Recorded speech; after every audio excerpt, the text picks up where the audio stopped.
nggak, perempuan kayak apa yang seumur hidupnya itu susah banget buat bahagia? Ya perempuan yang nggak bisa bersikap baik sama suaminya sendiri. Beneran. Dengar dulu sampai habis, baru kalian bisa paham kenapa aku bisa ngomong kayak gini. Kadang ya, perempuan itu suka mikir dia udah berjuang, udah sabar, udah banyak ngalah, tapi dia nggak pernah sadar cara dia bersikap itu malah justru bikin rumah tangganya itu pelan-pelan jadi hancur. Aku bilang jujur ya, kalau seorang istri punya 3 sikap ini, jangan heran kalau bukan cuma suaminya aja yang muak, tapi anaknya pun bakalan ngejauhi dia. Yang pertama, dia punya sikap yang nggak pernah mau ngaku salah. Udah jelas salah, faktanya ada di depan mata, tapi tetap aja dia muter-muter cari alasan. Kadang malah dia nyalahin orang lain. Biar apa? Biar dirinya itu kelihatan benar. Suami itu capek kali loh, bukan karena masalahnya, tapi karena dia itu nggak pernah didengar sama istrinya.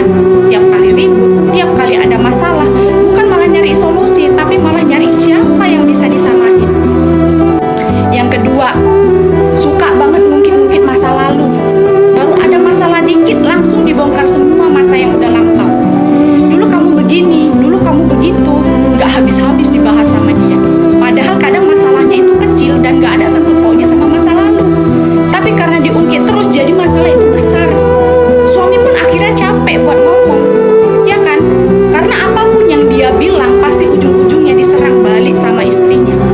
Yang ketiga, nggak bisa menghargai suaminya. Suaminya udah kerja keras, udah berusaha nyenengin hati, tapi di matanya semuanya itu salah. Orang lain bisa kok lihat kebaikan suaminya, tapi di mata dia sendiri seolah-olah suaminya itu nggak pernah ada benernya. Begitu suaminya salah dikit, langsung aja kena hantam tanpa ampun. Suami, kebaikannya semuanya hilang gitu aja, kayak nggak pernah ada di mata dia.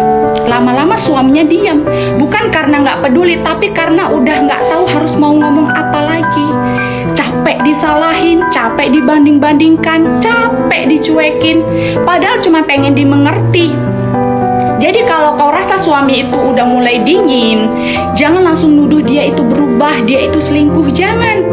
Kadang dia itu nggak berubah, dia cuma capek disalahin terus tanpa pernah dipahami. Karena rumah tangga itu nggak butuh istri yang sempurna, tapi butuh istri yang tahu kapan harus lembut, tahu kapan harus diam, dan tahu kapan harus peluk suaminya. Bukan malah suka nyalah-nyalahin.